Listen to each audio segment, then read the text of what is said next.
Sometimes the deepest wounds aren't carved by knives, but by the cruel words of those who should have offered kindness. In a world that judges worth by appearances, Martha had learned to measure her value in shame. Behind the stock pens of a dusty frontier town, mountain man Silas McGraw found her a broken woman sleeping among pigs because the townspeople had convinced her that's all she deserved. Once, the daughter of a prosperous rancher, Martha had lost everything when her family fell to ruin. The townsfolk mocked her weight and cast her aside like refuse. When Silas knelt beside her and asked in his deep, gentle voice, "Why are you sleeping with pigs?" something stirred in his weathered heart. He lifted her from the muck and carried her to his mountain cabin, where the only judgment came from the wind through the pines. But what would it take for a woman who'd been told she was worthless to believe she deserved a mountain man's devoted love? Before we jump back in, tell us where you're tuning in from. And if this story touches you, make sure you're subscribed, because tomorrow I've saved something extra special for you. Silas McGraw had lived 40 years on this earth, and 30 of them had been spent in the high country, where the air ran thin and clean, where a man's worth wasn't measured by the cut of his coat or the size of his purse, but by whether he could read the weather in a cloud's shadow and start a fire in a driving rain. His hands bore the calluses of honest work-axe handles and rifle stocks, the reins of pack mules, and the rough bark of pine trees he'd climbed to scout the valleys below. The mountain had been both sanctuary and teacher. It had shown him patience in the slow growth of aspens, strength in the granite faces that weathered centuries of storms, and solitude that wasn't loneliness but a deep, abiding peace.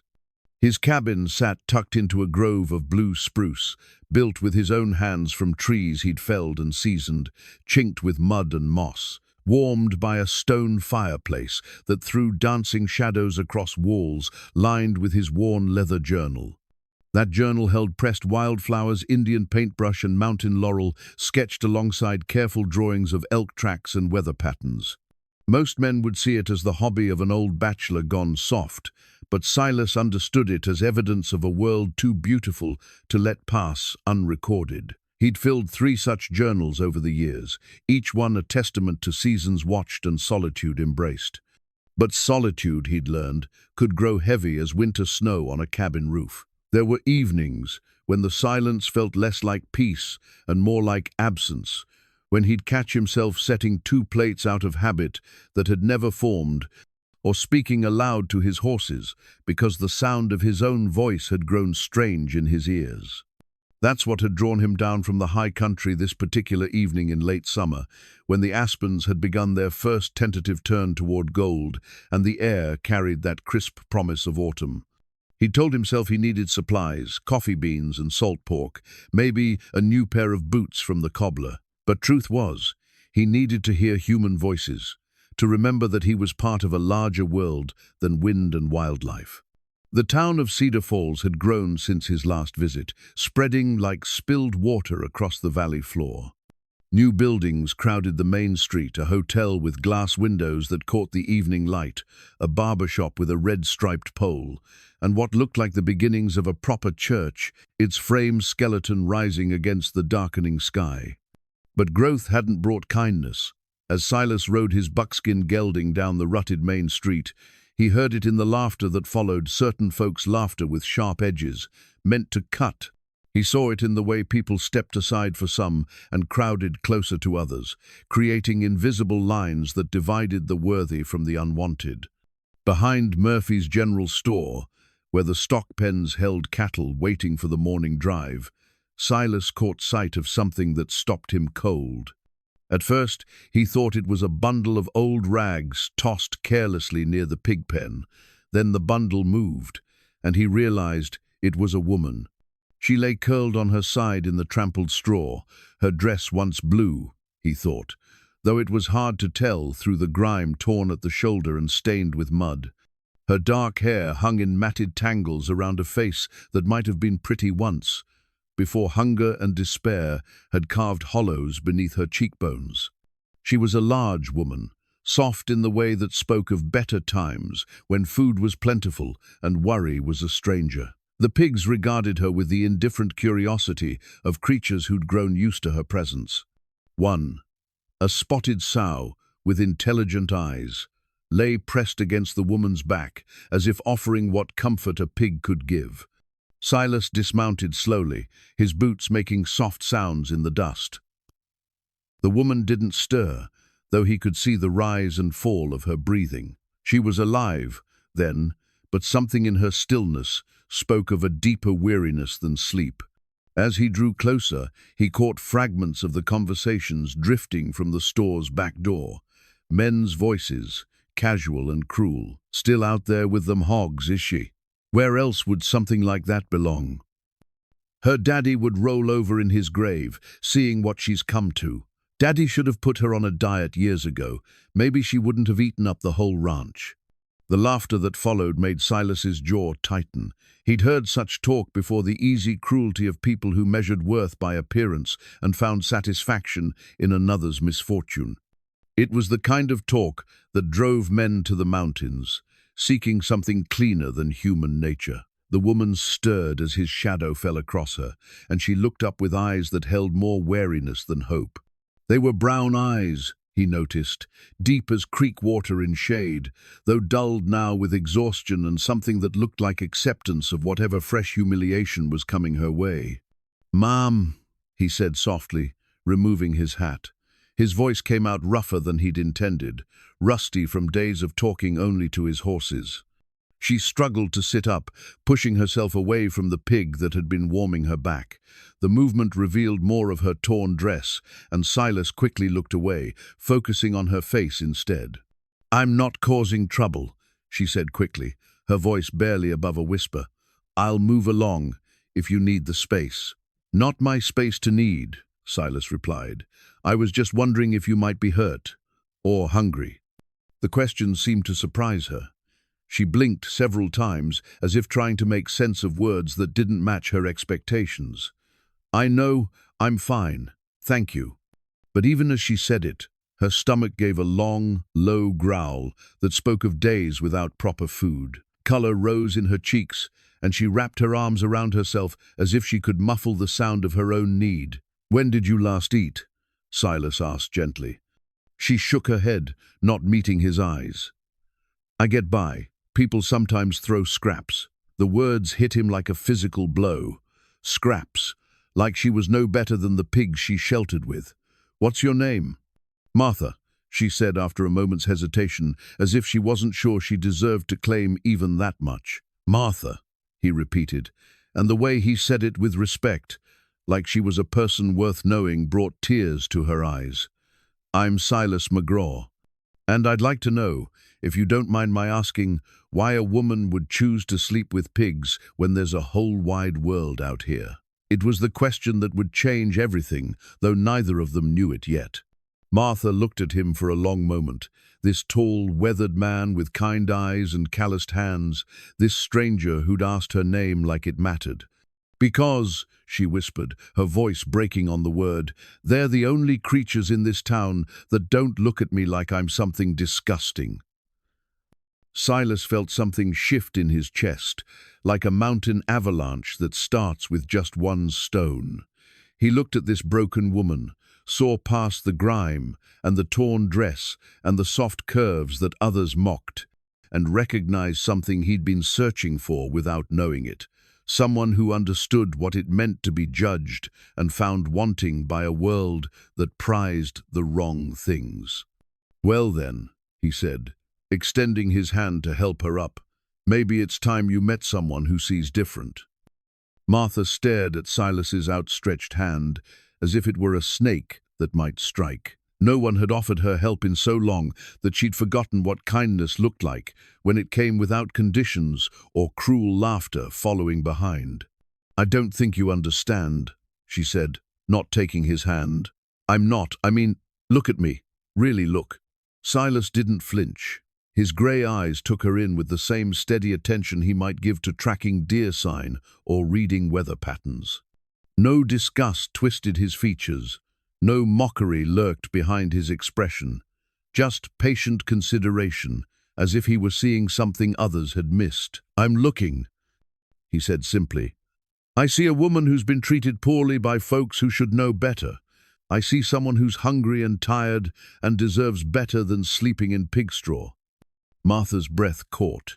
She pressed her hand to her pocket, feeling the small weight of her mother's wedding ring wrapped in a piece of cloth, the only thing of value she had left, the only proof that someone had once loved her enough to promise forever. She'd kept it hidden, afraid the townspeople would take even that small comfort from her. "You don't know what they say about me," she whispered. "What I've done." "What have you done?" Silas asked, and his voice held genuine curiosity, not judgment. Martha looked down at her hands, dirt caked under her fingernails, her palms soft from lack of honest work. "I got fat," she said bitterly. "I ate my family into poverty. I drove away every man who might have married me. I'm a disgrace to decent people." The words tumbled out like water through a broken dam.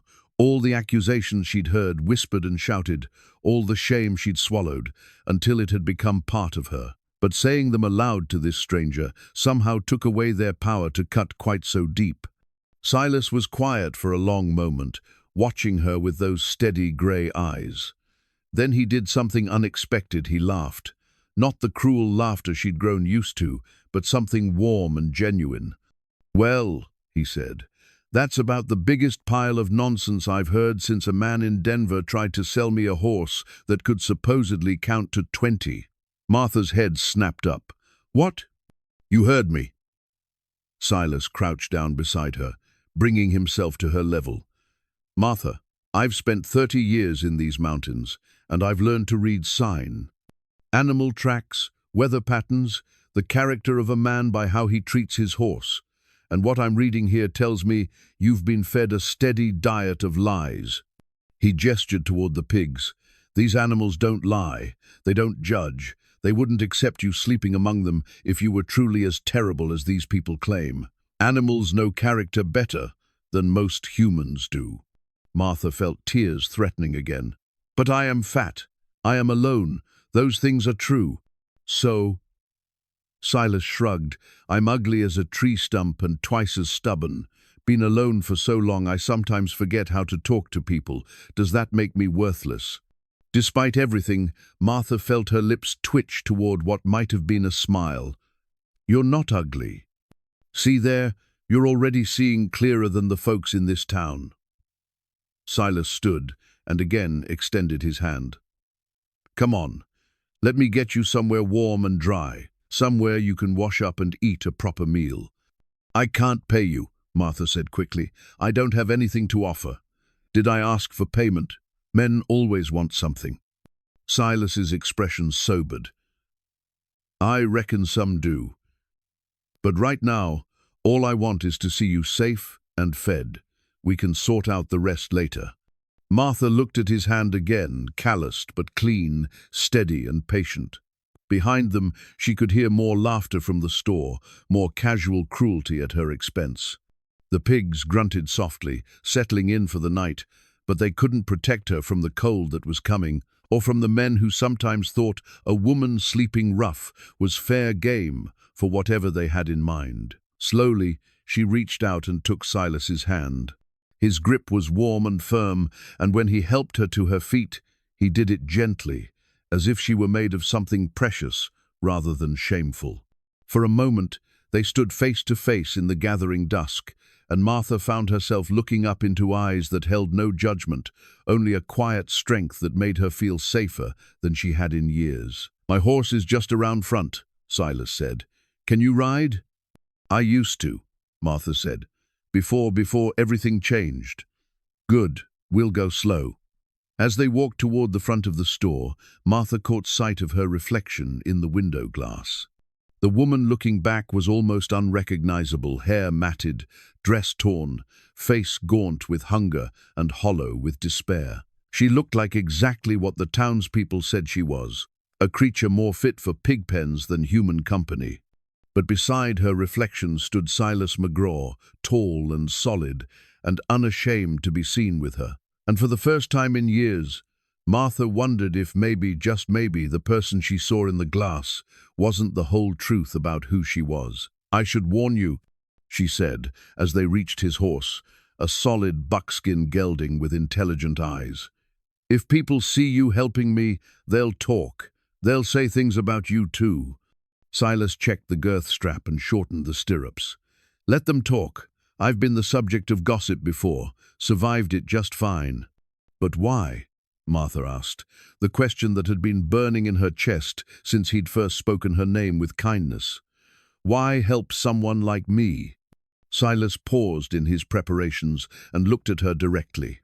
"Because everyone deserves to be seen for who they really are, not who other people decide they are. And because," he added more quietly, "I know what it's like to be judged and found wanting." He helped her mount the horse, his hands respectful, his movements careful. Martha hadn't been on horseback in years, but the familiar feel of it came back to her, the rhythm of the animal beneath her, the sense of being carried rather than struggling forward on her own weary feet.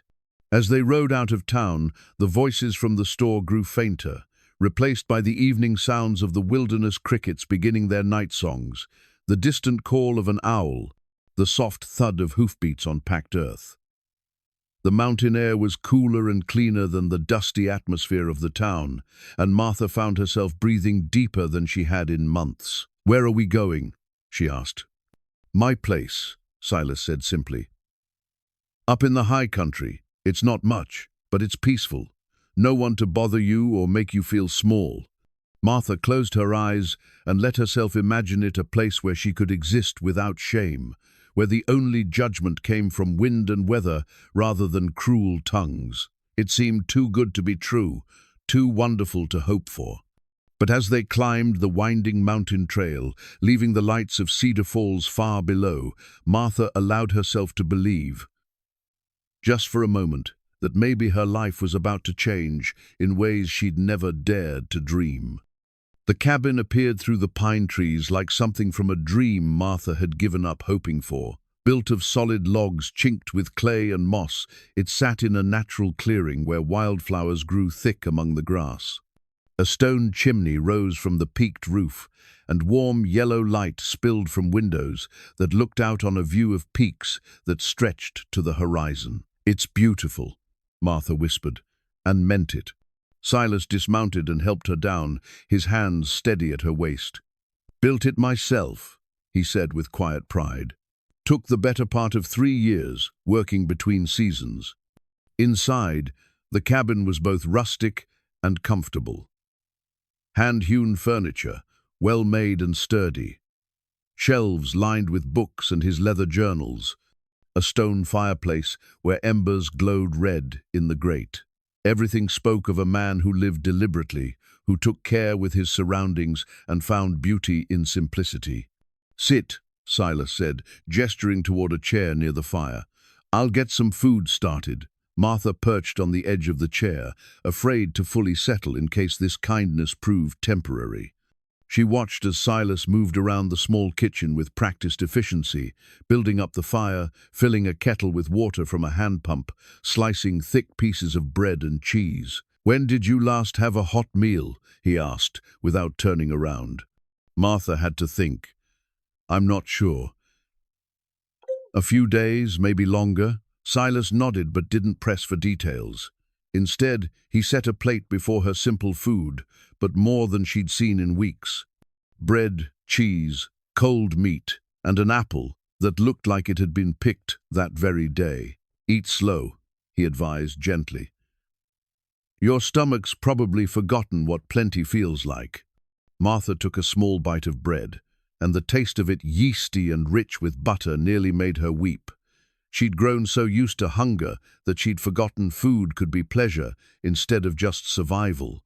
While she ate, Silas busied himself with small tasks, giving her space to adjust to being indoors, being safe, being treated like a guest rather than an unwanted burden. He checked the fire, tidied already neat shelves, and eventually settled into the chair across from her with his own simple meal. "Tell me about before," he said quietly. "Before things got hard." Martha paused, a piece of cheese halfway to her mouth. "Why?" Because I'd like to know who you were when the world was kinder to you. The simple request nearly undid her. When had anyone last asked about her hopes, her memories, the person she'd been before shame became her daily companion? My father owned the Triple Creek Ranch, she said slowly. We ran cattle, had good grazing land about 20 miles south of town. It wasn't the biggest spread, but it was prosperous. My mother, she died when I was 15, but before that, we were happy. What happened to the ranch? Martha's hands tightened around her plate. Drought first, 3 years of it, then cattle disease. My father borrowed money to keep going, mortgaged everything. When he died last winter, there was nothing left but debt. And the people in town blamed you for that. They said I ate too much, cost too much to feed. Said if my father hadn't had to support a daughter who'd never find a husband, he might have made different choices. Martha's voice grew smaller. Maybe they were right. Silas set down his food and leaned forward. Martha, look at me. Reluctantly, she met his eyes. Drought and disease killed your father's ranch. Not you. Not how much you weigh or what you look like. Weather and bad luck, things no person can control. But I could have, what? Eaten less? Worked more? Made yourself smaller to please people who were looking for someone to blame? Silas shook his head. That's not how responsibility works. Your father chose to mortgage his land because he was trying to save it. That's what a man does when something matters to him. The fact that it didn't work out doesn't make it your fault. Martha stared at him. This mountain man who spoke sense like it was the most natural thing in the world. She'd carried the weight of her family's failure for so long that the idea of setting it down felt foreign, almost frightening. I don't know how to stop feeling responsible, she admitted. Takes time, Silas said, like healing from any other kind of wound. After they finished eating, Silas showed her where she could wash. He'd heated water in a large pot and poured it into a basin, providing soap that smelled like pine and clean towels that were soft from use. I'll be outside checking on the horses, he said, giving her privacy. Alone, Martha looked at herself in the small mirror above the washstand. The face, looking back, was still gaunt, still marked by hard living, but clean water and gentle soap worked their own kind of magic. As she washed away layers of grime, she began to remember what she'd looked like before desperation became her constant companion. When Silas returned, he carried something in his hands, a wooden comb, beautifully carved with a pattern of leaves and vines. Made this last winter, he said, offering it to her. Hands needed something to do during the long evenings. Martha took the comb, running her fingers over the smooth wood, the careful detail of the carving. You made this? Mountain winters are long. Man learns to keep his hands busy. It was the most beautiful thing anyone had ever given her.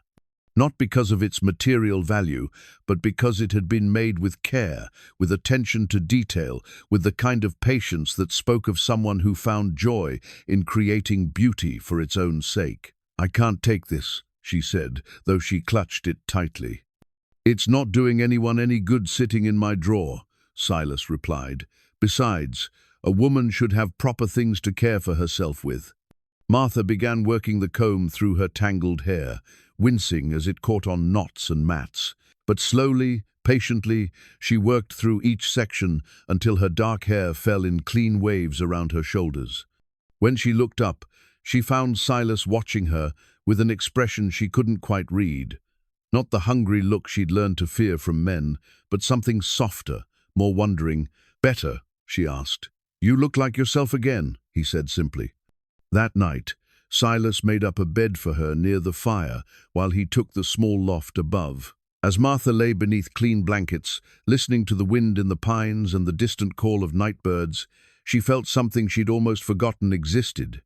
Peace. For the first time in months, she fell asleep without fear, without hunger, without the weight of tomorrow's cruelties pressing down on her chest.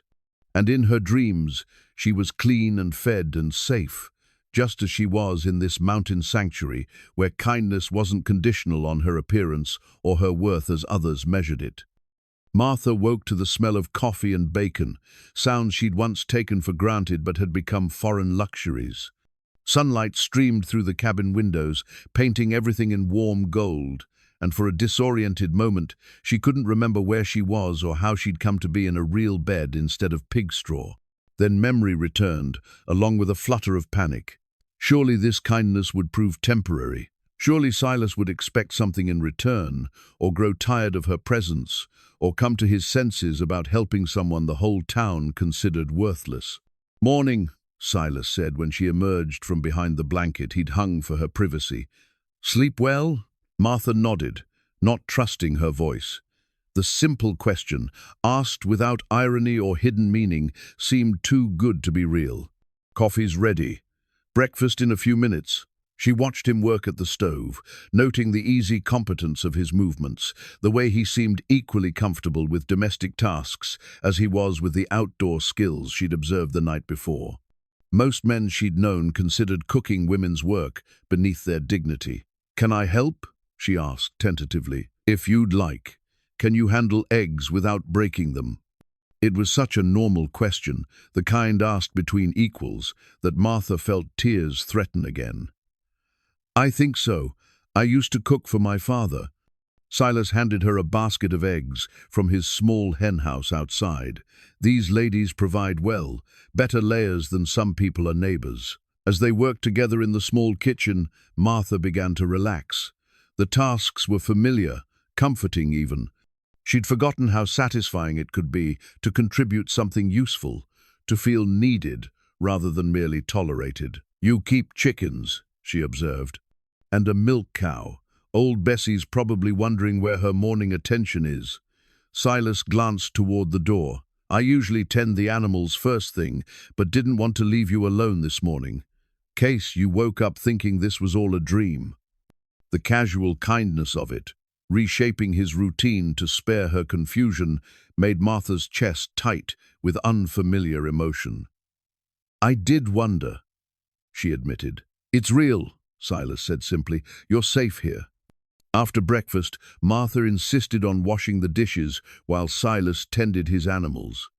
Through the kitchen window, she watched him move among the chickens, speaking to them in low, gentle tones, checking their feed and water with the same careful attention he'd shown her. The domesticity of it stirred something in Martha. She'd thought permanently broken a sense of belonging, of being part of something larger than her own survival. She'd forgotten what it felt like to be in a home where she was welcome, where her presence added to, rather than detracted from the peace of the place. When Silas returned, he carried a bucket of fresh milk and wore an expression of quiet satisfaction. "Bessie was feeling chatty this morning," he said. "Sometimes I think she's lonelier than I am." "Do you get lonely?" Martha asked, then immediately regretted the personal question. But Silas didn't seem offended. "More than I used to," he said thoughtfully. "Man can go years thinking solitude and loneliness are the same thing. Then something changes, and he realizes they're not even close." He began straining the milk through clean cloth, his movements practiced and efficient.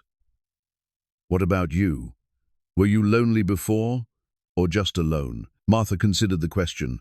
"Both, I think. Even when my father was alive, even when we still had the ranch, I was always the fat daughter, the one who couldn't find a husband, who ate too much and cost too much to keep. I felt alone even when I wasn't actually by myself." "That's the worst kind of lonely," Silas said. Being alone in a crowd, the understanding in his voice made Martha look at him more carefully. This man, who seemed so comfortable in his solitude, so at peace with his mountain life, what had driven him here? What kind of loneliness had he fled? "Is that why you came to the mountains?" she asked. "To escape that feeling?" Silas was quiet for a long moment, finishing with the milk before answering. "Partly, though I told myself it was about freedom, about living on my own terms." He hung the straining cloth to dry. "Truth is, I was tired of being measured against other men's ideas of what I should be.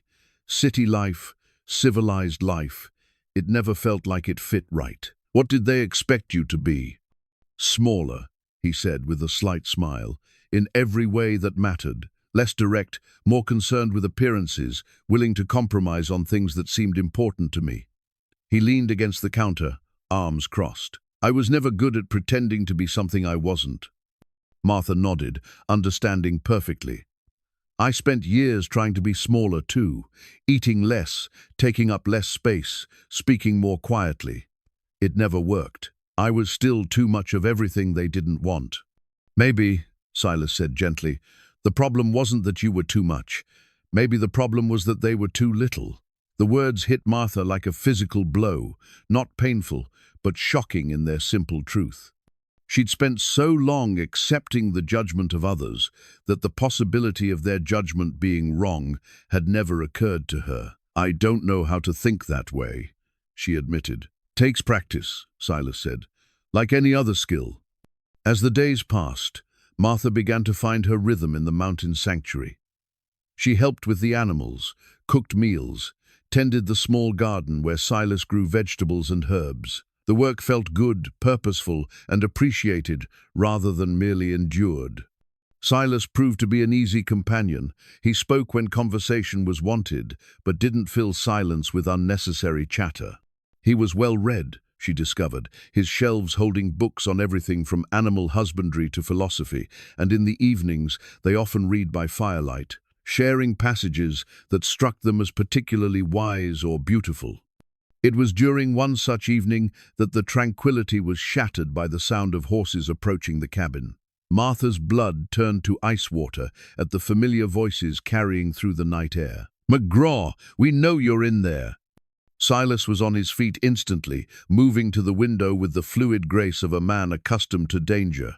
"Town men," he said quietly. "3 of them, maybe 4. Martha shrank back into the shadows, her heart hammering against her ribs. "They've come for me. Let them come." Silas moved to a cabinet and withdrew something that made Martha's breath catch a hunting knife with a bone handle, worn smooth by years of use. It was clearly a practical tool, but in his hands it looked like something more dangerous. The knife had been his father's, and his grandfather's before that, passed down through generations of McGraw men, who'd learned early that sometimes a man had to stand between what he valued and those who would take it away. "Martha Jenkins," a voice called from outside. "We know you're in there, hiding like the coward you are. Come out and face what you've done." Silas stepped to the door, his hand resting easily on the knife's handle. "What she's done," he called back, "is find herself some peace and quiet. I suggest you men do the same." "She's got no business being up here with a decent man," another voice shouted. "She'll bring you nothing but trouble, McGraw." "Worst, only trouble I see," Silas replied calmly, "is a bunch of men riding up to my property uninvited in the middle of the night." Martha crept to his side, her whole body trembling. "Please," she whispered, "I'll go with them. I don't want you to get hurt because of me." Silas looked down at her, his grey eyes fierce in the firelight. "No one's taking you anywhere you don't want to go," he said firmly. "This is your home now, for as long as you want it to be."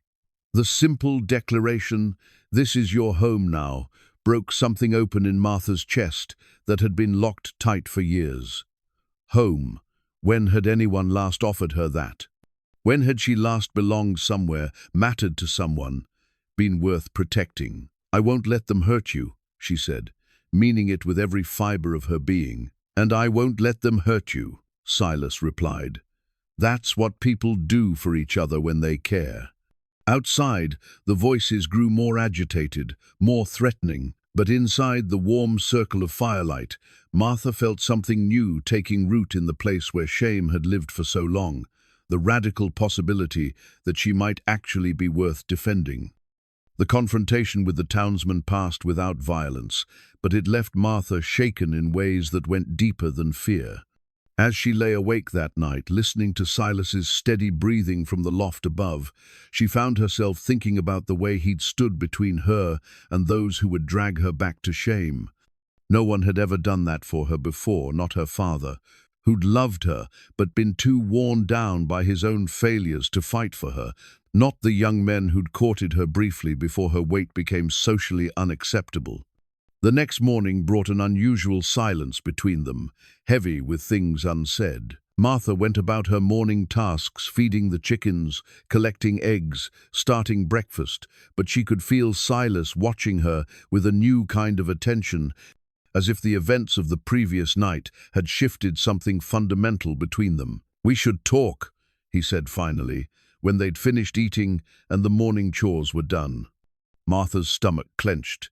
Here it came, the conversation where he'd explained that helping her was one thing, but making enemies of the whole town was another. She'd been expecting it, had been surprised it had taken this long. "I understand," she said quickly, not meeting his eyes. "Last night changed things. I'll pack my things and—" "Martha." His voice was gentle but firm. "Look at me."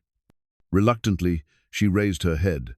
His grey eyes held no retreat, no regret, only a quiet intensity that made her heart skip. "I'm not asking you to leave," he said. "I'm asking you to tell me why you're so certain I will." The question caught her off guard. She'd prepared herself for rejection, not understanding, because that's what always happens. People are kind at first, but then the cost of that kindness becomes clear, and they realize I'm not worth it. "What cost?" "Last night. Last night some fools rode up here making noise. That's not your fault." Martha stood abruptly, pacing to the window where morning light streamed through the glass. "You don't understand. This is just the beginning. They'll make your life difficult. They'll find ways to hurt your business, spread stories about you, make you an outcast like me. Eventually, you'll decide I'm not worth the trouble. Will I?" Silas's voice was calm, curious rather than defensive. "It's what happened before." The words spilled out before Martha could stop them. "There was a young man, Thomas Hartley, a few years ago, before things got really bad. He seemed to care about me, said my weight didn't matter, that he saw the person inside." Martha wrapped her arms around herself, remembering. "We courted for 3 months. I hoped that maybe I'd found someone who could love me as I was. Then the town started talking. His friends made jokes. His mother threatened to disown him. And slowly, gradually, he started pulling away." "What happened?" "He told me he cared about me, but he couldn't sacrifice his entire future for someone who would never fit into proper society. He said it wasn't fair to ask him to choose between me and everything else he wanted in life." Martha's voice grew smaller. "He was right, of course. I was asking too much." Silas was quiet for a long moment. When he spoke, his voice carried a weight that made Martha turn from the window. "Martha, do you know why I live up here, really?" She shook her head.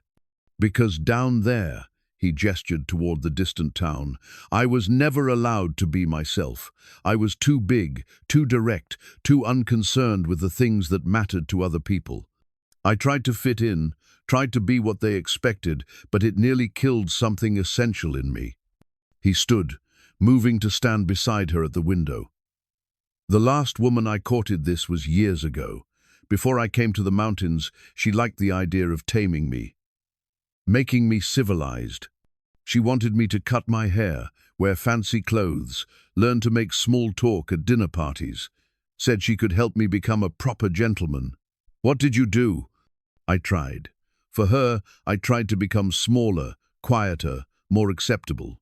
Lasted about 6 months before I realized I was disappearing entirely. The man she wanted to marry wasn't me at all. It was some polished version that had nothing to do with who I really was."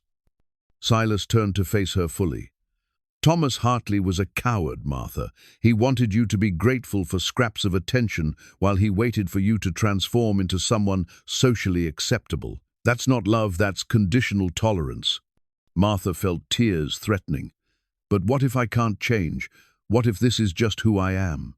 "Then this is who you are, and anyone who can't see the value in that isn't worthy of your time." Silas reached out slowly, giving her time to pull away, and when she didn't, he touched her cheek with one calloused finger. "You think your worth depends on whether other people approve of you. But what if it doesn't? What if you're valuable just because you exist? The touch was gentle, respectful, but it sent heat racing through Martha's entire body. She couldn't remember the last time a man had touched her with tenderness instead of disgust or calculated cruelty. "I don't know how to believe that," she whispered. "Then let me believe it for both of us, until you can believe it for yourself." Something shifted in the air between them, a recognition that they were standing at the edge of territory neither had explored before. Martha found herself looking at Silas's mouth, wondering what it would feel like if he kissed her, wondering if she dared to want such a thing. "Silas," she said, and her voice came out husky, uncertain. "I know," he said quietly. "I feel it too." But instead of moving closer, he stepped back, putting careful distance between them.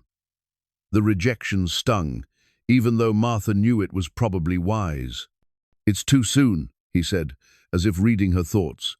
"You're just learning to trust that you're safe here. I won't take advantage of that." Martha nodded, though part of her wanted to protest that it wasn't taking advantage if she wanted it too. But maybe he was right. Maybe she needed to learn to value herself before she could trust someone else to value her. That afternoon, Silas found her sitting on the porch steps, staring out at the mountains with an expression he couldn't quite read. In her hands, she held something wrapped in cloth, something she'd been carrying since the night he found her but had never shown him. "What's that?" he asked gently, settling beside her on the steps. Martha hesitated, then carefully unwrapped the small bundle. Inside was a simple gold wedding ring, worn thin from years of wear. "My mother's," she said softly. "She died when I was 15. This is all I have left of her, of the time when our family was happy." Silas examined the ring without touching it, respecting the intimacy of the moment. "She must have been a good woman." "She was. She used to tell me that true love wasn't about finding someone perfect, but about finding someone whose imperfections fit with yours like puzzle pieces." Martha's voice grew wistful. "She said that when you find that person, you'll know because being with them will feel like coming home." Sounds like she was wise. "I used to dream about wearing this ring someday, about having what my parents had, that easy affection, that partnership. But as I got older, as I gained weight and became less acceptable, I realized it was probably just a foolish dream." Martha wrapped the ring back in its cloth, but she held the bundle carefully, as if it contained all her abandoned hopes. "Maybe," Silas said quietly, "it's not as foolish as you think." She looked at him, searching his face for signs of pity or false comfort, but found only sincerity. The possibility that hung between them was terrifying and wonderful, in equal measure the chance that maybe, just maybe, she might not have to spend the rest of her life alone. But even as hope began to unfurl in her chest, Martha couldn't shake the memory of Thomas Hartley's final words to her. "I can't sacrifice my entire future for someone who will never fit into proper society." The question that haunted her now was whether Silas McGraw was truly different, or whether he simply hadn't yet realized what choosing her would cost him. The poster appeared 3 days later, nailed to a tree at the head of the trail that led to Silas's cabin. Martha discovered it during her morning walk to check the snares Silas had taught her to set for rabbits. At first, she thought it was just another notice about missing livestock or a town meeting. Then she saw her own name, and her blood turned to ice. "Reward notice, 50 for information leading to the return of quantity. Martha Jenkins, wanted for theft of food and supplies, last seen in the company of a mountain man, known to be armed and dangerous." Below the text was a crude drawing that was unmistakably meant to be her exaggerated features that emphasized every aspect of her appearance the town found objectionable. The artist had drawn her as a grotesque caricature, more animal than human, with an expression of stupid cunning. Martha stared at the poster until her vision blurred, until the words seemed to crawl across the paper like insects. Theft, as if taking scraps thrown to her like she was a stray dog, constituted stealing. Armed and dangerous, as if her very existence posed a threat to decent people. She tore the poster down and ran back to the cabin, her heart hammering so hard she could barely breathe. Silas was splitting wood behind the house, his axe falling in steady rhythm. But he stopped the moment he saw her face. "What's wrong?" he asked, setting down the axe immediately. Without a word, Martha thrust the crumpled poster at him. She watched his expression darken as he read, his jaw tightening with each line. "This is what I brought to your life," Martha said, her voice hollow. "This is what caring about me costs." Silas looked up from the poster, his grey eyes blazing with an anger she'd never seen before. But when he spoke, his voice was controlled, deadly calm. "They think they can terrorize you into coming back, make you so afraid that you'll return to sleeping with pigs rather than cause me trouble. Maybe they're right. Maybe I should—" "No!" The word came out sharp as a rifle crack. "You're not going anywhere." But the reward, the lies about theft, lies are all they are. Anyone who knows you would see that immediately. Silas crumpled the poster in his fist. "This isn't about justice, Martha. This is about control. They can't stand that you found a way to escape their judgment." Martha wrapped her arms around herself, feeling cold despite the warm afternoon sun. $50 is a lot of money to some people. Someone will try to collect it. Let them try. The quiet menace in his voice should have been frightening, but instead, Martha felt a fierce surge of gratitude. This man, this good, strong man, was willing to stand against the entire town for her sake. "I can't ask you to do this," she said. "It's not fair." "You're not asking. I'm choosing." Silas stepped closer, his hands gentle on her shoulders. "Martha, listen to me. I've lived alone for 30 years, and I was content with that. But content isn't the same as happy. Since you've been here, I've remembered what it feels like to have someone to care for, someone to protect, someone whose happiness matters more than my own comfort. But what if they make good on their threats? What if they try to drive me out of business, make me unwelcome in town?" Silas shrugged. "I've got everything I need right here. I can hunt, fish, grow my own food. I don't need their approval to survive." Martha searched his face, looking for any sign that he was trying to convince himself as much as her. But she found only steady resolve, the kind of determination that came from a man who'd made his peace with hard choices. "Why?" she whispered. "Why is this worth it to you?" Silas was quiet for a long moment, his hands still warm on her shoulders. When he spoke, his voice was softer than she'd ever heard it. "Because you make me want to be the kind of man worth coming home to.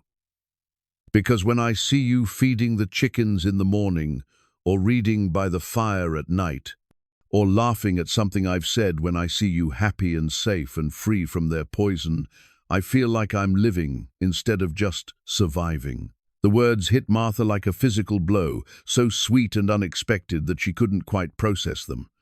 "Silas, I know it's too soon to say such things. I know you need time to heal, to learn to trust. But I won't pretend I don't care about you, and I won't let fear of what others might do drive away the best thing that's ever happened to me."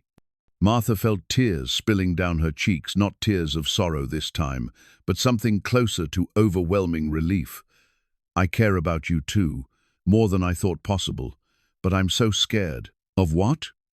"Of believing this is real. Of letting myself hope that someone could actually love me as I am, of trusting that you won't change your mind when the cost becomes clear." Silas cupped her face in his calloused hands, thumbs gently wiping away her tears. "Then let me prove it to you. However long it takes, however many posters they nail up, however much trouble they try to cause, let me prove that you're worth all of it, and more." The kiss, when it came, was gentle and asking rather than demanding. Martha had been kissed before, but never like this, never with such reverence, such careful attention to her response.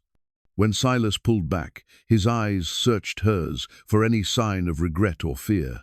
Instead, he found wonder. "I've never been kissed like that," Martha said softly. "Like what?" "Like I was something precious." "You are something precious," Silas said simply. "Most precious thing I've ever found." That evening, as they sat by the fire sharing quiet conversation, Martha found herself studying Silas's face in the flickering light. The strong jaw, the weathered skin, the grey eyes that saw her so differently than anyone ever had. She was beginning to understand that this feeling, this warmth, this sense of belonging, this desire to share her thoughts and fears and dreams with another person, was what her mother had meant about coming home. But late that night, as she lay listening to the wind in the pines, Martha's mind returned to the crude drawing on the poster, to the word dangerous applied to her existence, to the $50 price on her freedom. Somewhere out there, people were already planning how to collect that reward. And when they came, not if, but when the man sleeping peacefully in the loft above would have to choose between his quiet mountain life and defending a woman the whole world seemed determined to destroy. Martha touched her mother's wedding ring through the cloth where she kept it hidden. She wanted to believe that love could overcome social pressure, that character mattered more than appearances, that she could trust in Silas's promises. But Thomas Hartley had made promises too, before the weight of judgment became too much to bear. The question that kept her awake was whether mountain-bred strength was enough to withstand the kind of sustained cruelty that had already destroyed her once, and whether she had the right to ask Silas to find out. The discovery came by accident, the way most life-changing revelations do. Martha was cleaning out an old trunk Silas had brought down from the cabin's storage loft, a trunk that had belonged to her father and somehow ended up in the mountain man's possession through a complicated series of debts and estate sales that had followed the ranch's collapse. "Figured you might want to see if there's anything in there worth keeping," Silas had said when he'd carried it down that morning. "No pressure if it's too painful. We can just store it away again." But Martha found herself drawn to the trunk, like a woman dying of thirst, drawn to water. Inside were the remnants of her old life, her mother's sewing basket, a few books, some faded photographs of better times. At the very bottom, wrapped in oilcloth and hidden beneath a false bottom she'd never known existed, were papers. Legal documents, land deeds, and something that made Martha's hands shake as she read it. A mining claim registration for property that bordered their old ranch. Her father's signature was clear and bold across the bottom, dated just 6 months before his death. "Silas," she called, her voice strange and tight, "you need to see this." He came immediately, settling beside her on the cabin floor as she spread the documents between them. "What am I looking at?" "My father filed a mining claim. Look at the survey marks. This is the eastern section of our old ranch, the part that backed up against Copper Creek." Martha's hands trembled as she traced the property lines on the crude map. "He found something up there." Silas studied the papers with the careful attention of a man who'd learned to read legal documents during his years of land acquisition. "According to this, the claim is still valid, and it's in your name. He transferred ownership to you 2 weeks before he died." "But that's impossible. He never told me anything about mining, and if he'd found something valuable, why didn't he use it to save the ranch?" Martha rifled through the remaining papers and found her answer, a letter in her father's handwriting, addressed to her but never sent. "My dearest Martha, if you're reading this, then I'm gone, and you're going through my things. I pray that means you survived whatever comes after I'm no longer here to protect you. The mining claim is real, and what I found up on Copper Creek is more valuable than I ever dared hope. Silver ore, rich veins of it, enough to pay off every debt and restore our family's honor. But by the time I found it, I was already too sick to work the claim, and I feared what would happen if word got out before I could secure your future. The men in town who hold our debts, they've been circling like vultures, waiting for me to die so they can pick the bones of what we built. If they knew about the silver, they'd find a way to take it from you, claim you're unfit to manage such wealth, find some legal means to steal what's rightfully yours. Better to let them think they've won, let them believe there's nothing left worth taking. When the time is right, when you're strong enough and have allies you can trust, then you can claim what's yours. You are worth so much more than they'll ever see, my darling girl. Don't let their small minds convince you otherwise. All my love, your father." Martha read the letter twice before the words truly sank in. When they did, she felt as if the earth had shifted beneath her feet. "I'm not poor," she whispered. All this time, I thought I had nothing left, that I was nothing more than a burden, but I have this." Silas was quiet for a long moment, studying the documents with growing understanding. "This changes everything. The people in town, the ones who've been so cruel, who drove me out, who put up that poster, they think I'm worthless. They think I'm a beggar, a thief, someone who deserves to sleep with pigs." Martha's voice grew stronger with each word. "But I own something they want, something they've probably been planning to claim for themselves once they thought I was gone for good. The $50 reward," Silas said slowly. "It's not about justice or theft. They want you back in town where they can control you, manipulate you into signing over rights you don't even know you have."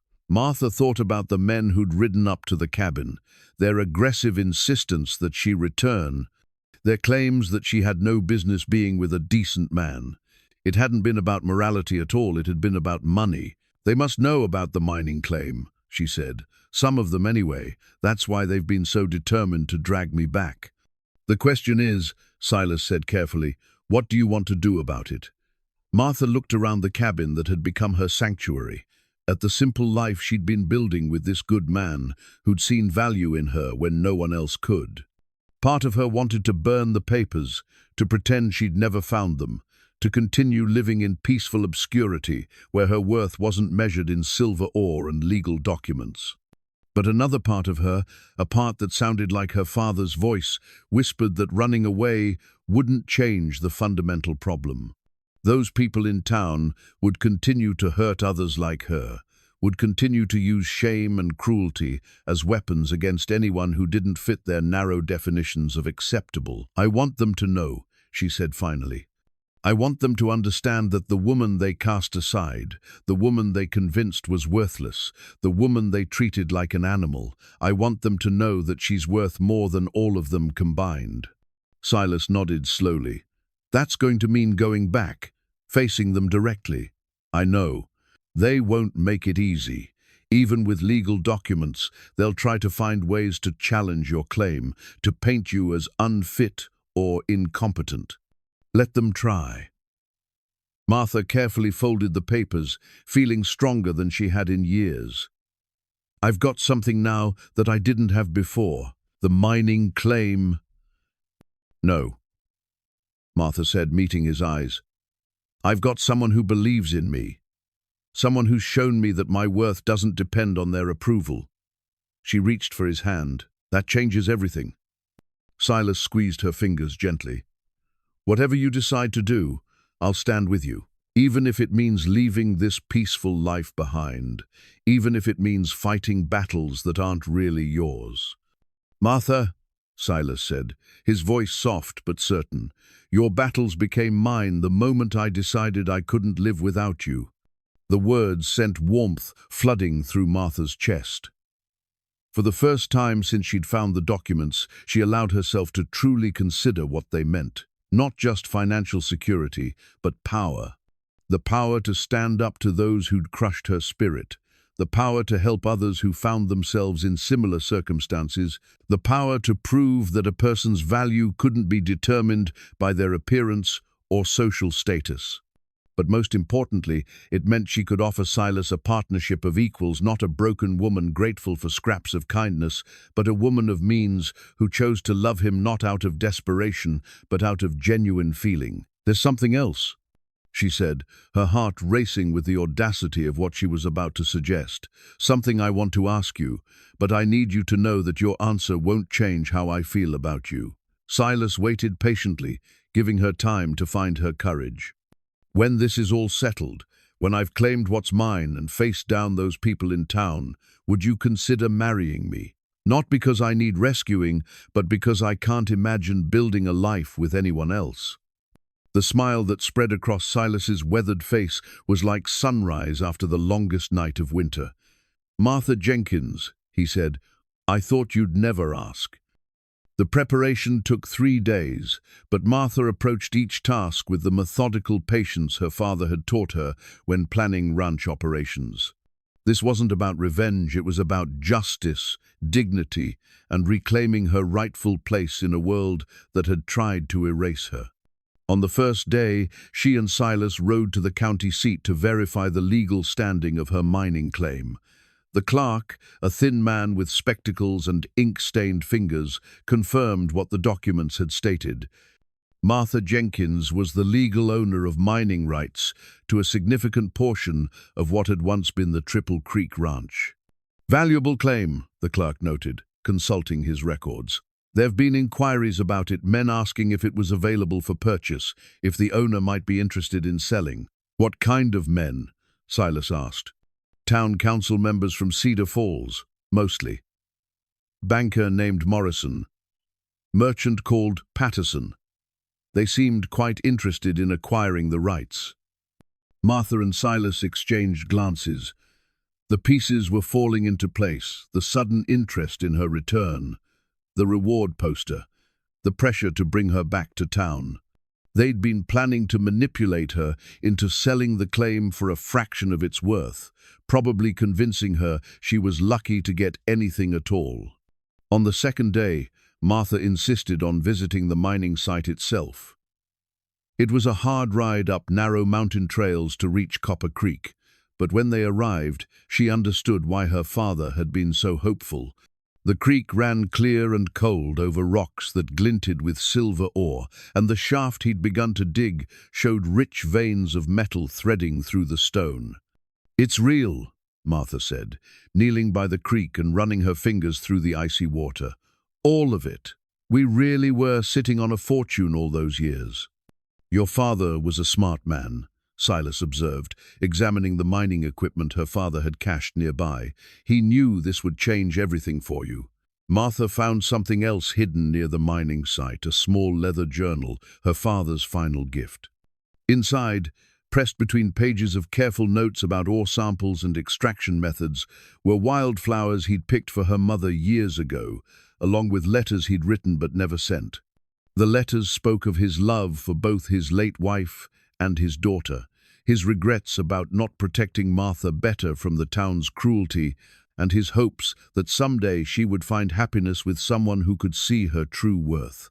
The final entry, written just days before his death, spoke of a man he'd met, a mountain man, who'd helped him with supplies and seemed to possess both strength and kindness in equal measure. "I find myself hoping that if something happens to me, Martha might cross paths with Silas McGraw. He strikes me as the sort of man who judges character rather than appearances, who would see the treasure in my daughter that others have been too blind to recognize." Martha looked up from the journal to find Silas watching her with gentle curiosity. "My father wrote about you," she said softly. "He hoped we'd meet." "Smart man," Silas replied, and there was something in his voice that suggested he'd already known about her father's wishes. On the third day, they planned their approach to Cedar Falls. Martha had transformed during their preparations, not physically, though good food and mountain air had brought color back to her cheeks, but in presence, in the way she carried herself. She stood straighter now, spoke with quiet authority, and when she looked in the mirror, she saw someone worth defending rather than someone deserving of shame. "I want to do this properly," she told Silas as they reviewed their strategy. "Not in anger, not in revenge, but with dignity. I want to show them exactly who they tried to destroy."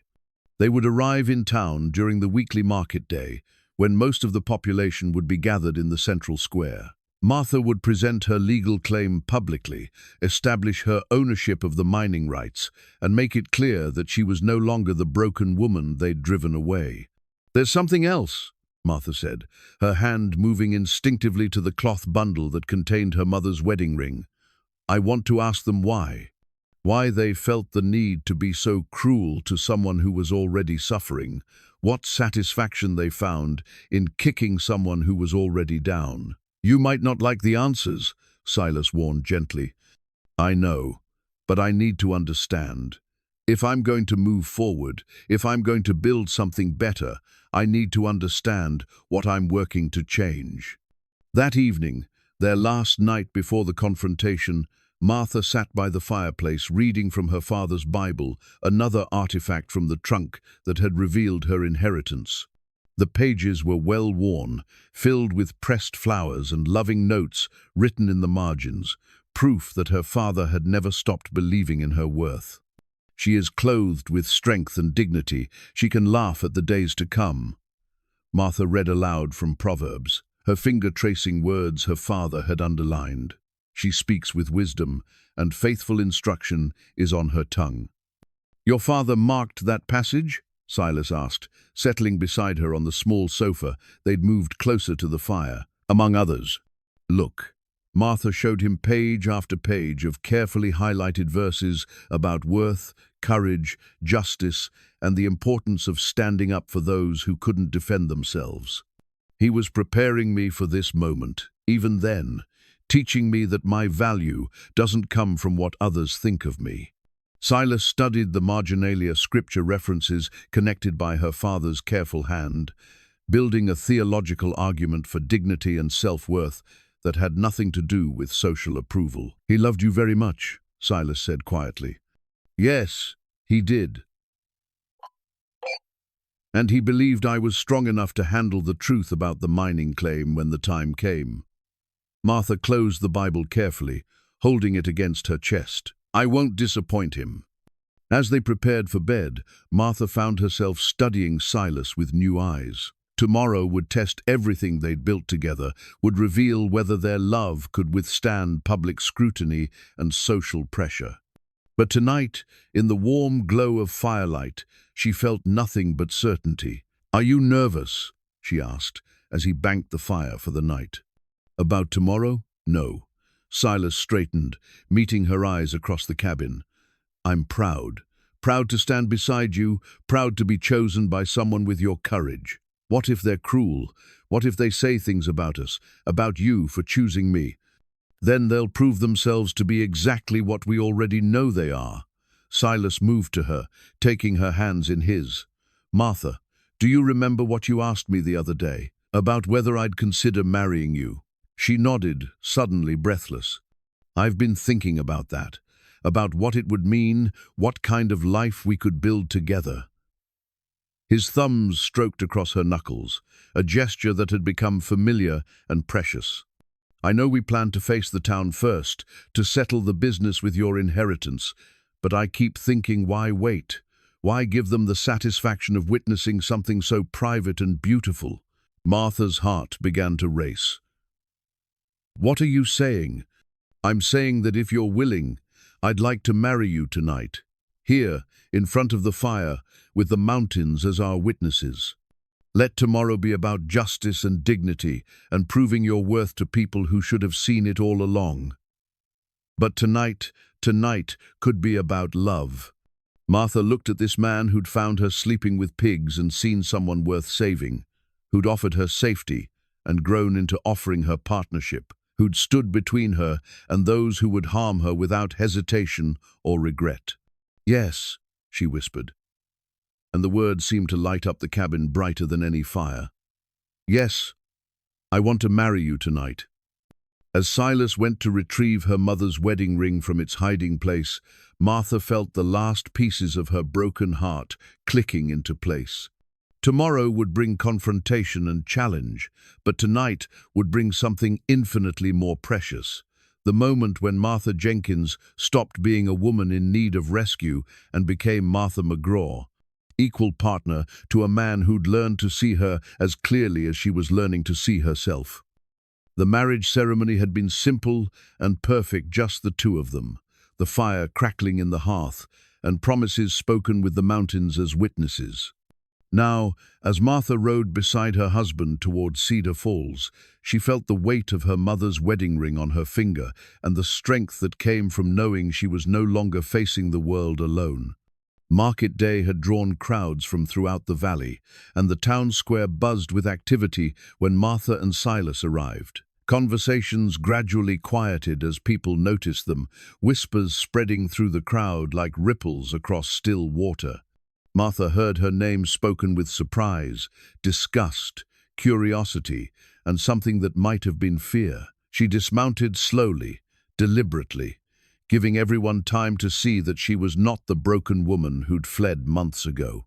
Clean, Well-fed, dressed in simple but dignified clothing, she carried herself with quiet authority that commanded attention without demanding it. "Ladies and gentlemen," Martha called out, her voice carrying clearly across the square. The crowd fell silent, shocked by her boldness in addressing them directly.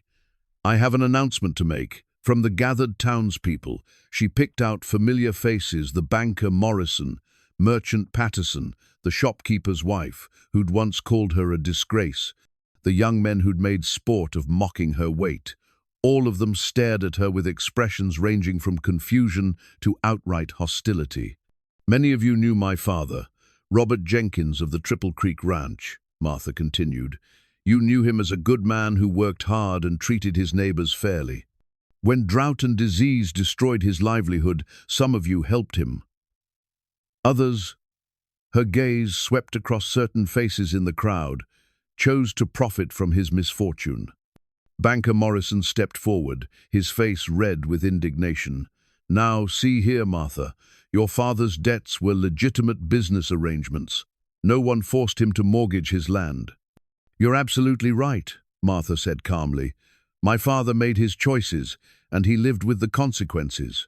But what I've discovered is that he made other choices as well, choices that some of you have been very interested in lately."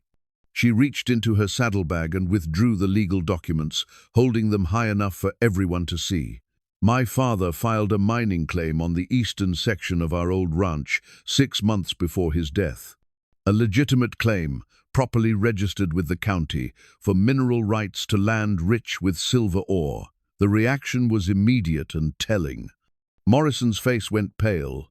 Patterson began whispering urgently to the men beside him, and several other townspeople exchanged glances that confirmed Martha's suspicions about who had known about the mining rights.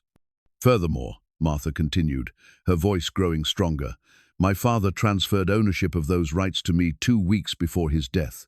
Which means that all those inquiries you gentlemen have been making about purchasing abandoned mining claims have been inquiries about stealing my property." "That's impossible," Patterson sputtered. "You can't prove." "I can, and I will." Martha held up the official deed. "Every document properly filed, every signature witnessed and notarized. The silver mine belongs to me, and it always has." The town hall gavel, symbol of authority and judgment that had been used against her so many times, lay on a nearby table where the mayor had been preparing to call the weekly meeting to order. Martha walked to it deliberately, picked it up, and held it as she continued speaking. "But ownership of the mine isn't why I'm here today. I'm here because I want to understand something that's puzzled me for months." Martha's gaze swept across the crowd, meeting eyes that had once held only contempt for her. "I want to understand why a community that prided itself on Christian values found such satisfaction in tormenting a woman whose only crime was failing to meet your standards of physical attractiveness." The silence that followed was deafening.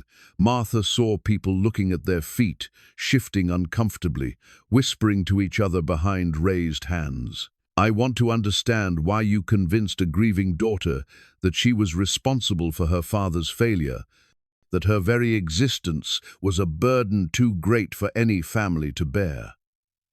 Martha's voice remained calm, but those who knew her could hear the steel beneath the surface. "I want to understand what pleasure you found in driving someone to sleep with pigs because you'd convinced her that's all she deserved." "Now, Martha," Mayor Hendricks stepped forward, his tone condescending, "you're being overly dramatic. No one forced you to—" "To what?" Martha interrupted, her grip tightening on the gavel. "To leave town? To live in poverty? To accept scraps like a stray dog?" She looked directly at him. "You're right, Mayor. No one forced me. You simply made it clear that those were my only options if I wanted to avoid constant humiliation." A voice from the crowd called out, "You brought it on yourself. Always eating too much, never finding a husband, being a burden on your poor father." Martha turned toward the voice, Mrs. Carmichael, the preacher's wife, her face twisted with the self-righteous cruelty that had become so familiar. "Mrs. Carmichael," Martha said politely, Thank you for illustrating my point so perfectly. Tell me, what does your Bible say about how we should treat the least among us? About showing kindness to those who are suffering? About not judging others, lest we be judged ourselves? The preacher's wife's mouth opened and closed like a fish, gasping for air. I'll tell you what it says, Martha continued, her voice ringing with authority. It says that how we treat the vulnerable reveals our true character. It says that those who show mercy will receive mercy, and those who show cruelty, she let the words hang in the air. Silas, who had remained silent beside the horses, now stepped forward to stand at Martha's shoulder. His presence was calm but unmistakably protective, and several men in the crowd shifted nervously as they remembered the stories about mountain men and their reputation for handling trouble. What my wife is trying to understand, Silas said, his voice carrying the quiet authority of a man who'd never needed to raise it to be heard, is how supposedly decent people convinced themselves that cruelty was justified, how you turned a neighbor's grief into entertainment. The word wife sent another ripple through the crowd.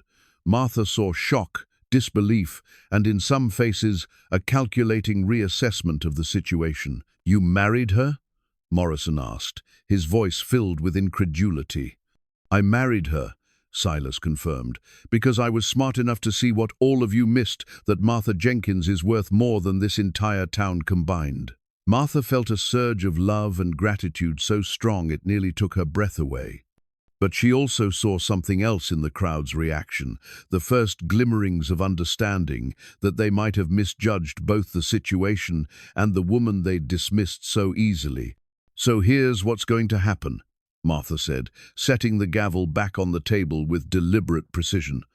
I'm going to develop my mining claim. I'm going to become a very wealthy woman, and I'm going to use that wealth to ensure that no one else in this community ever has to endure what you put me through. The crowd was completely silent now, hanging on her every word. But first, Martha continued, I want an answer to my question. I want anyone to explain to me what satisfaction you found in breaking someone who was already broken. What did it cost you to show kindness instead of cruelty? What did you gain by driving away someone who might have contributed to this community if you'd given her the chance? The silence stretched on, broken only by the sound of wind moving through the trees and the distant lowing of cattle. Martha waited, giving them time to search their consciences, to confront the ugliness they'd hidden behind social convention and self-righteousness. Finally, a voice spoke from the back of the crowd, old Doc Henderson, who delivered Martha and watched her grow up. We gained nothing, he said quietly, and we lost our souls doing it. Doc Henderson's words hung in the air like a confession that opened the floodgates of conscience. Martha saw the impact of his honesty ripple through the crowd, some faces hardening in defensive anger, others crumpling with what looked like genuine shame. Doc's right, called another voice. This time it was Sarah Miller, the school teacher, her voice shaking with emotion. We told ourselves we were protecting our children from bad influences, but we were really just teaching them that cruelty was acceptable if the target seemed weak enough. Martha turned toward the teacher, surprised by the support from an unexpected quarter. What do you mean? The children, they started copying us, making jokes about anyone who looked different, excluding classmates who didn't fit in perfectly. They learned from watching us that some people matter less than others. Sarah's eyes filled with tears. I realized I was raising a generation of bullies, and I didn't know how to undo the damage. More voices began to speak tentatively at first, then with growing courage as people found permission to acknowledge what they'd known all along was wrong. I threw food scraps at you once, admitted young Tommy Patterson, the merchant's son. My friends dared me to, said it was funny because you ate like a pig anyway. I felt sick about it for weeks, but I was too scared to apologize. We told ourselves you were lazy, said Mary Hendricks, the mayor's wife, that you could lose weight if you really wanted to, that you deserved what happened because you didn't try hard enough. It was easier than admitting we just didn't want to see suffering we weren't willing to help fix. Martha listened to each confession, feeling a complex mix of vindication and sorrow. These were the same people who'd driven her to despair, but hearing their admissions, she could see the fear and insecurity that had motivated their cruelty. "But why?" she asked again, her voice gentler now. "Why was it easier to be cruel than kind?" Banker Morrison, who'd remained silent during the others' confessions, finally spoke. His voice was heavy with something that might have been regret. "Because kindness costs something," he said slowly. "It costs time, attention, risk of association with someone deemed unacceptable. Cruelty costs nothing. It even pays dividends in social status, proving you're not one of the undesirable ones." He looked directly at Martha for the first time since she'd arrived. "And because, God help us, there was pleasure in it. In feeling superior, in having someone safe to look down on, in exercising power over someone who couldn't fight back." The brutal honesty of his admission sent a shudder through the crowd. Martha felt Silas's hand find hers, a steady anchor in the storm of emotion. "At least you're honest about it," Martha said to Morrison, though her voice carried more sadness than anger. "That's more than I expected." She looked around the crowd, seeing them differently now, not as monsters, but as flawed people who'd let fear and social pressure turn them into something uglier than they'd intended to become. "I came here expecting to find satisfaction in proving you wrong," Martha continued, "in showing you that the woman you threw away was worth more than you could imagine. And I have proven that my mining claim is worth more money than most of you will see in a lifetime." She reached into her jacket and withdrew something that made several people in the crowd gasp: 2 simple gold wedding bands, handmade and gleaming in the afternoon sun. "But I've discovered something more valuable than silver ore," Martha said, holding up the rings. "I've discovered what it feels like to be loved for exactly who I am, to have someone see value in me, not despite my flaws, but including them." She turned to Silas, who stepped forward with a smile that transformed his weathered face. "Silas McGraw, in front of all these witnesses, I want to say again what I said to you last night by our fire. I choose you, not because I need rescuing, but because I can't imagine sharing my life with anyone else." "And I choose you," Silas replied, taking her hands in his, "because you've shown me what courage looks like, what grace under pressure means, and what it feels like to love someone who makes me want to be a better man." He slipped one of the rings onto her finger, and she placed the other on his. The ceremony was simple, witnessed by a crowd that had gathered to see her humiliated, and instead found themselves observing something beautiful and transformative. "You're really married," whispered someone in the crowd, the words carrying wonder rather than disbelief. "We are," Martha confirmed, looking at her new husband with eyes that shone with happiness. "And we're going to build a life together, based on seeing the best in each other, rather than the worst." She turned back to the crowd, and when she spoke again, her voice carried the authority of someone who'd found her power, not in revenge, but in understanding. "I forgive you," she said simply. "All of you.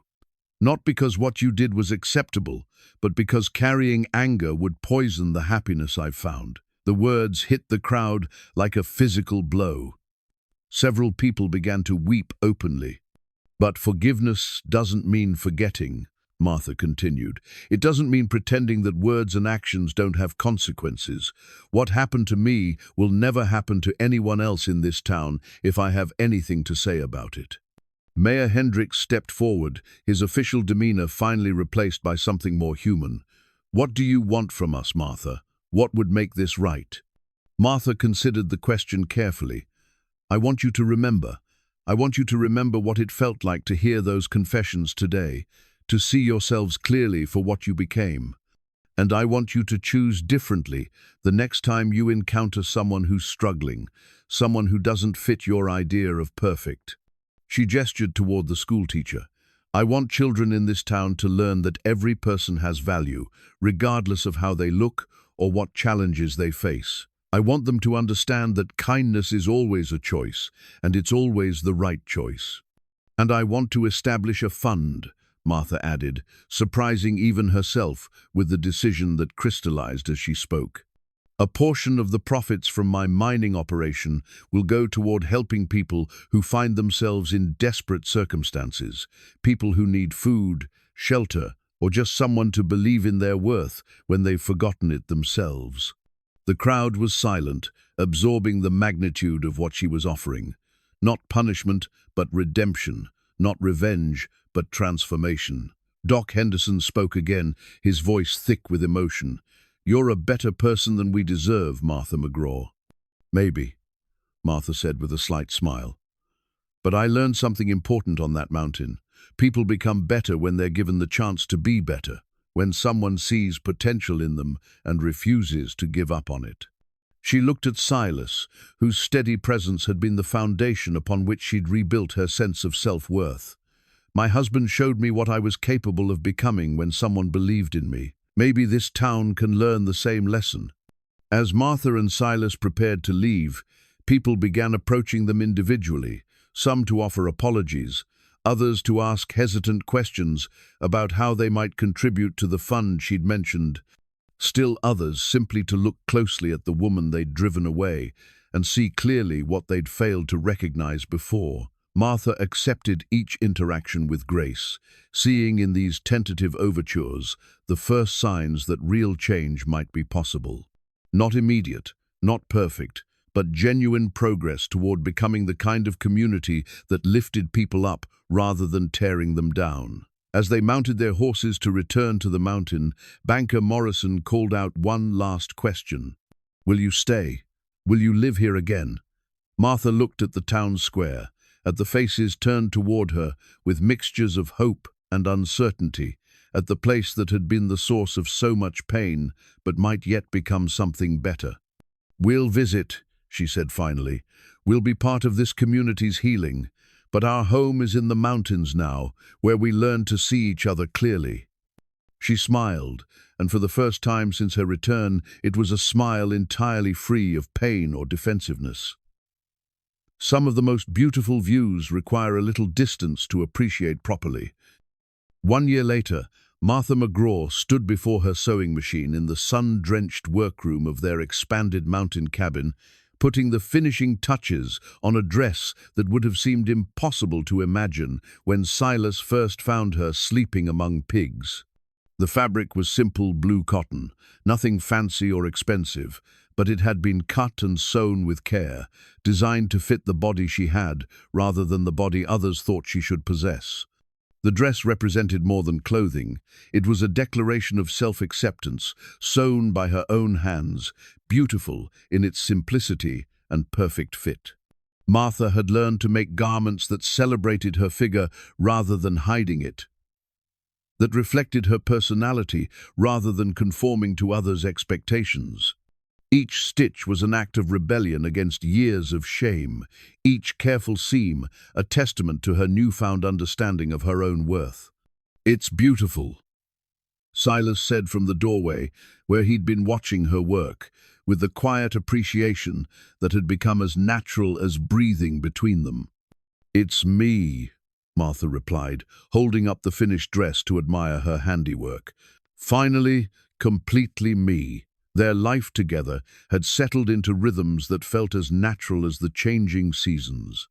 The mining operation provided more wealth than either had expected, enough to live comfortably, enough to fund the assistance program Martha had established for people in desperate circumstances, enough to prove that her father's faith in the claim had been well-founded. But the real riches were smaller, daily things. The way Silas still brought her coffee each morning, prepared exactly as she liked it. The way she'd learned to read his moods by the set of his shoulders after a day of hard work.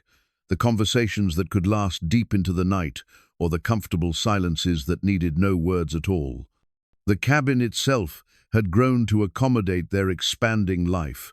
A larger kitchen where Martha could cook for the steady stream of visitors who came seeking help or simply drawn by the warmth of their hospitality.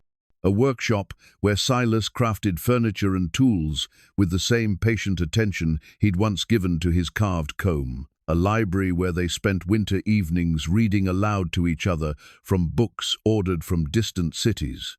But perhaps most importantly, they'd added a guest room, a space specifically designed to offer temporary sanctuary to people who found themselves in circumstances similar to what Martha had faced. Over the past year, they'd housed a young woman fleeing an abusive marriage, an elderly man whose family had abandoned him, a family whose farm had failed, and who needed time to rebuild their lives with dignity and tact.